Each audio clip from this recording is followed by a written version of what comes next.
사무엘하 19장 1절로 8절까지의 말씀, 우리 큐티책 102쪽에 있습니다.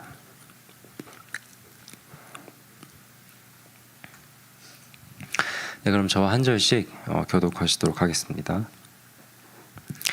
어떤 사람이 요압에게 아뢰되 왕이 압살롬을 위하여 울며 슬퍼하시나이다 하니, 왕이 그 아들을 위하여 슬퍼한다함이 그 나라의 백성들에게 들리매 그 나라의 승리가 모든 백성에게 슬픔이 된지라. 그 나라의 백성들이 싸움에 쫓겨 부끄러워 도망함같이 가만히 성읍으로 들어가니라. 왕이 그의 얼굴을 가리고 큰 소리로 부르되 내 아들 압살롬아 압살롬아 내 아들아 하니, 요압이 집에 들어가서 왕께 말씀드리되 왕께서 오늘 왕의 생명과 왕의 자녀의 생명과 처첩과 비빈들의 생명을 구원한 이 모든 부하들의 얼굴을 부끄럽게 하시니, 이는 왕께서 미워하는 자는 사랑하시며 사랑하는 자는 미워하시되 오늘 지휘관들과 부하들을 멸시하심을 나타내심이라. 오늘 내가 깨달으니 만일 압살롬이 살고 오늘 우리가 다 죽었다면 왕이 마땅히 여기실 뻔하였나이다. 이제 곧 일어나 나가 왕의 부하들의 마음을 위로하여 말씀하옵소서. 내가 여호와를 두고 맹세하옵나니 왕이 만일 나가지 아니하시면 오늘 밤에 한 사람도 왕과 함께 머물지 아니할지라. 그리하면 그 화가 왕이 젊었을 때부터 지금까지 당하신 이 모든 화보다 더욱 심하리이다 하니, 함께 읽겠습니다. 왕이 일어나 성문에 앉음에 어떤 사람이 모든 백성에게 말하되 왕이 문에 앉아 계신다 하니, 모든 백성이 왕 앞으로 나아오니라. 이스라엘은 이미 각기 장막으로 도망하였더라. 아멘. 네, 우리가 이 말씀을 쭉 살펴보고 있죠. 그래서 이 압살롬과 다윗의 그 큰 전쟁이 있었고, 압살롬이 패하고 이 다윗이 승리한 것을 어제까지 우리가 함께 보았습니다. 이 다윗이 승리하였죠. 그런데 사실 이 승리는 상처뿐인 영광이었습니다. 승리는 했지만 가슴 아픈 승리였어요. 그죠? 참으로 이것이 가슴 아픈 승리가 될 수밖에 없었던 것은, 이 같은 나라, 이 한 나라이고 한 민족 간에 그 안에서 벌어진 전쟁이었기 때문입니다.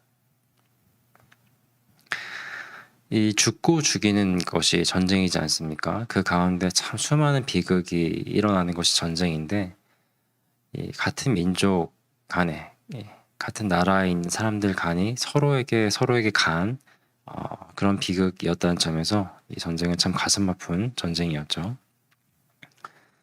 이 아버지가 아들을 죽이는 전쟁이기도 했고요. 그죠? 다윗이 아예 압살롬을 죽이게 된 전쟁이었고, 그리고 이 압살롬의 군사 지휘관이 아마사라고 이제 나오게 되는데, 오늘 본문에 없지만 그 전에 우리가 읽은 내용을 통해서 이 압살롬의 군 지휘관 아마사였는데, 이 사람은 이 다윗의 군 지휘관이었던 이 요압의 이 친척간에 있는 사람이었죠. 이 양측의 군 지휘관마저도 서로 간 친척간에 있는 관계인데, 그 가운데 함께 이 싸움에 임했던 이 군사들 또한 그러한 사람이 적지 않았을 것입니다. 그런데 이 전쟁은 사실 다윗으로 인해 벌어진 그러한 전쟁이었죠. 그가 크게 범죄한 이유로 그에게 닥치게 된 여러 심판들이 있게 되었는데, 다윗으로 인해서 사실 불러져온 이 비극 가운데 이 백성들 그리고 이 군사들은 사실상 휩쓸리게 된 것처럼 우리가 볼 수밖에 없습니다. 그도 그럴 것이, 이 백성들이나 이 군사들, 그들의 의지와는 전혀 상관이 없이 벌어지게 된 그런 전쟁이었고요. 정말 그들의 의지와는 전혀 상관이 없이 자신의 형제들의 목숨을 노리고 죽이게 되는 그런 것이었고, 참으로 그들의 그런 아무런 의사가 반영되지 않게 벌어진 만큼 정말 원하지 않는 이러한 전쟁 가운데 자신들의 목숨을 걸고 나아가야만 했던 것이 바로 이 백성들이고 군사들이었기 때문이죠. 그런데 참 우리가 여기 살펴봐야 될 것이 뭐냐면 오늘 본문 이전에 직전에 그 이 전쟁이 벌어지게 된 정말 이 전쟁이 일어나게 된 그 상황 가운데 이 백성들이 다윗에게 어떤 모습을 보이고 있는지 우리가 보면은 사실 좀 놀랍기도 해요. 오늘 읽은 본문이 19장인데 이 18장 서두에 보면 18장 3절에 보면 이 백성들이 다윗을 어떻게 대하고 있냐면 백성이 이르되 왕은 나가지 마소서. 이 전쟁 가운데 왕은 나가지 마세요. 그리고 그 18장 3절 이어지는 구절을 보면 왜 그렇게 얘기를 하면은 왕은 우리 만명보다 중하시기 때문입니다. 이제 이렇게 말을 하고 있거든요. 우리가 지금 봤죠? 이 전쟁이 이 백성들, 이 군사들에게 있어서는 전혀 그들의 의사가 반영되지 않은 정말 그들 입장에서는 참 억울하고 가슴 아프게 임하게 된 그런 전쟁인데 그리고 그 전쟁이 발발하게 된 아주 큰 원인 가운데 한 명은 이 다윗이라는 왕인데 그럼에도 불구하고 이 백성들이 다윗에게 보이고 있는 이 모습이 어땠냐? 아주 이 다윗을 끔찍하게 생각하고 지켜주고 보살펴주는 오히려 그러한 모습을 다윗에게 보여주고 있더라는 것입니다. 사실상 이 왕이라는 존재는 이 백성들을 지켜주고 보살펴주면서 인도해주는 그런 역할을 아주 막중한 역할을 감당하는 게 왕의 역할이고 그의 존재 이유인데 오히려 이 백성이 그런 자신의 왕을 지켜주고 보살펴주고 있는 이런 모습을 보이고 있더라는 것이죠. 참 28장 3절이 아주 짧은 구절인데도 그 한 구절만을 봐도 이제 아주 큰 감동을 우리가 보게 됩니다. 그런데 오늘 이 본문을 통하여서 이 다윗의 모습을 보면은 어떻습니까? 이 백성들의 그들의 심정을 살피기보다는 이 자신의 슬픔에만 아주 함몰되어 있는 모습을 보여주고 있습니다. 이게 오히려 함몰되어 있다기보다는 아주 의지적으로 자신의 슬픔에만 좀 몰두하고 있는 듯한 이제 그런 모습을 보여주고 있어요. 4절에 보면 왕이 그의 얼굴을 가리고 큰 소리를 부르되 이러면서 자신의 아들 압살롬의 이름을 크게 외치거든요. 정말 얼굴을 가리듯이 이 눈과 자신의 이 모습을 가리듯이 그렇게 하면서 다른 것을 보기보다는 이 자신의 그 슬픔에 완전히 그렇게 몰두하며 가슴 아파하고 있는 이런 모습을 보이고 있습니다. 그래서 그 정도가 얼마나 심했던지 오늘 저자는 다음과 같이 표현해요. 오늘 본문 29장 2절과 3절을 보시면 2절에 왕이 그의 아들을 위하여 슬퍼한 다음이 그날의 백성들에게 들림에 그날의 승리가 모든 백성에게 어떻게 됐습니까? 슬픔이 되었다고 하고요. 3절에 보면은 그날의 백성들이 싸움에 쫓겨 부끄러워서 도망한 같이 정말 그렇게 가만히 조용히 성읍으로 들어가니라. 이렇게 표현하고 있습니다. 그러자 이것을 이제 보다 못한 요압이 다윗에게 이제 일침을 가하게 되죠. 그래서 5절 이 뒷부분부터 6절까지 요압이 이렇게 말을 하죠. 당신의 그 생명을 구원한 모든 부하들의 얼굴을 부끄럽게 하셨습니다. 왕은. 그리고 6절에 보면은 왕께서 미워하는 자는 사랑하시며 사랑하는 자는 미워하시고 오늘 지휘관들과 부하들을 멸시하심을 나타내십니다. 내가 오늘 깨달으니 만일 압살롬이 살고 오늘 우리가 다 죽었다면 왕이 오히려 좋아했겠습니다. 이렇게 요압이 아주 일침을 가하게 된 것을 우리가 오늘 본문을 통해서 보게 됩니다. 자, 그렇다면 우리가 오늘 본문을 좀 이렇게 살펴보고 내용을 좀 보았는데 오늘 이 말씀을 통해서 우리는 무엇을 배울 수 있을까요?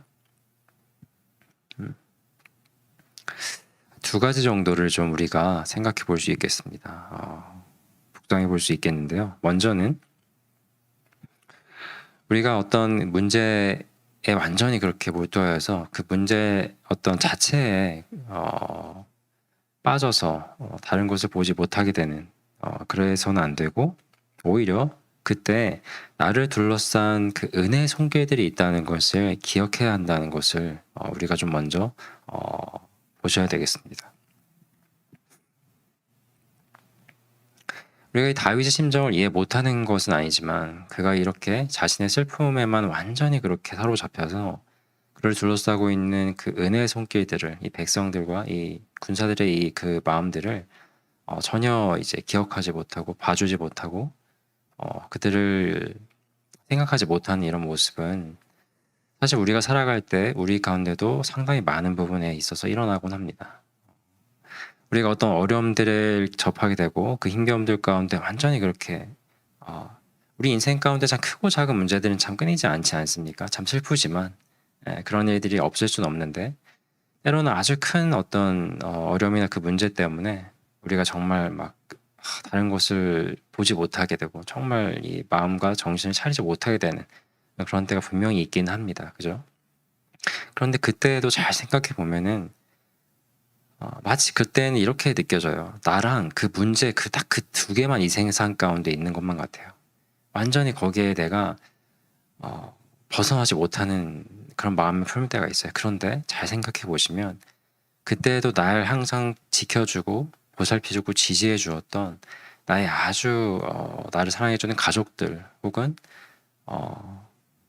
나의 아주 가까운 이웃들, 친구들 혹은 사람이 아닌 어떤 도움의 손길들 그런 것들이 있었다는 것을 기억하시게 될 것입니다. 만약 그런 것들이 없었다고 한다면 하나님이 베풀어 주시는 그런 은혜가 없었다고 한다면 저를 포함해서 여러분 모두 이날 이때까지 이 자리에 계시기는 어려웠을 것이니까요. 그죠? 그래서 그때 그 순간에 그 문제 자체의 마음을 빼앗기보다는 나를 둘러싸고 있는 그 은혜의 손길들을 기억하고 감사하며 나아가서는 그것들을 돌볼 수 있는 마음이 우리에게 있어야 한다는 것입니다. 되게 많은 경우에 보통 많은 분들, 교회를 떠나시는 많은 분들이 이유를 삼으시고 이제 말씀하시는 것들 중에는 교회 가운데 있는 어떤 어려움들로 인해서라고 많이 말씀을 하세요. 그죠? 그 어려움들의 가운데는 특정 어떤 사람과의 어떤 관계가 많은 또 부분을 차지하기도 합니다. 어렵죠. 예. 우리가 교회로 모이지만은 그래도 참 다양한 이 삶 가운데 자라왔기 때문에 또 여러 생각이나 마음들, 성격들이 또 다를 수 있으니까요. 그래서 이 교회 가운데의 그 어떤 어려움이나 그 어떤 사람에 의해서 떠나게 되는 경우가 발생한다고 할 때 그것처럼 참 안타까운 것이 없는데 왜 그러냐면 그날 그때까지 이 교회에서 신앙생활을 하면서 교회의 한 공동체로서 올 수 있었던 것은 어느 날 나의 마음을 아주 힘겹게 하고 어렵게 해서 결국 떠날 정도의 마음을 품게 한 그 한 사람이 나타나기 이전에 그동안에 내가 이 교회에서 크게 그렇게 신앙생활하고 감사한 마음 가운데 성장이 올 수 있게끔 해준 여러 많은 도움의 손길들이 함께 있다라는 것을 있는 경우가 발생하는 거거든요. 내가 어떤 한 큰 문제, 어떤 한 사람으로 인하여서 떠나게 될 그때 그동안 나와 함께 해주고 나를 보살펴준 그 참 은혜롭고 사랑스러운 또 다른 이웃들의 그 존재들이 분명히 있는데 그것을 그 순간에는 정말로 다른 것보다 그러니까 다른 문제를 더 크게 여기면서 미처 보지 못하면서 떠나게 되는 경우가 되게 많아요. 그러므로 그것이 굉장히 큰 안타까움이고 비극이 되는 것이지요. 그래서 우리는 어떤 그 문제 자체만이 아니라 이 나를 둘러싼 은혜의 그 손길들을 기억하고 감사하면서 그들을 위해서라도 내 마음을 다스리고 그리고 나아가서는 또한 그들을 돌볼 수도 있는 그런 사람들이 될 수 있어야 하겠습니다. 그러한 저와 여러분 되시기를 먼저 축원드립니다. 그리고 두 번째로는 우리가 일어서야 된다는 거예요. 이 다윗이라는 인물이 참 입체적인 사람인데 이 근래에는 참 이런 잘못된 모습들을 우리가 보게 되었죠. 그런데 그럼에도 불구하고 우리가 그를 아주 귀감으로 삼으며 그를 닮아가기를 원하는 그런 모습으로 나아가게 되는 것은 오늘 이 마지막 구절을 통하여서 그의 모습이 나타나는 그의 모습을 통해서예요. 이 8절을 처음 시작을 보면요. 이렇게 나오죠. 왕이 일어나 성문에 앉음에 아주 짧고 몇 마디 안 되는 말인데 그가 그렇게 자신의 슬픔만에 둘러싸여서 그저 그렇게 주저앉아 있고 포기한 사람처럼 보여 그렇게 쭉 가지는 않았어요. 그죠? 그는 자신의 슬픔을 딛고 결국은 일어나는 모습을 우리에게 보여줍니다.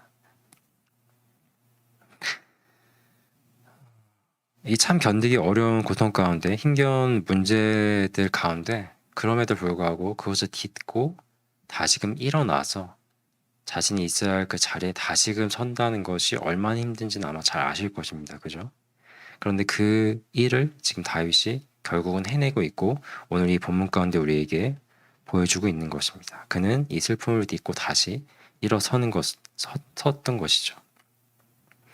그렇다면 우리가 생각해 볼 수 있습니다. 그가 그렇다면 어떻게 이 큰 슬픔을 딛고 일어설 수 있었을까? 어떻게 그럴 수 있었을까요? 사실 우리는 잘 알죠. 그의 어떤 일시적인 노력도 분명히 있었겠지만 그가 이렇게 일어설 수 있었던 것은 그 안에 역사하시는 그 하나님의 은혜가 있었기 때문이며 그의 안에 살아 움직이고 역사하고 있는 하나님의 약속이 항상 생생히 그를 붙들고 있었기 때문일 것입니다.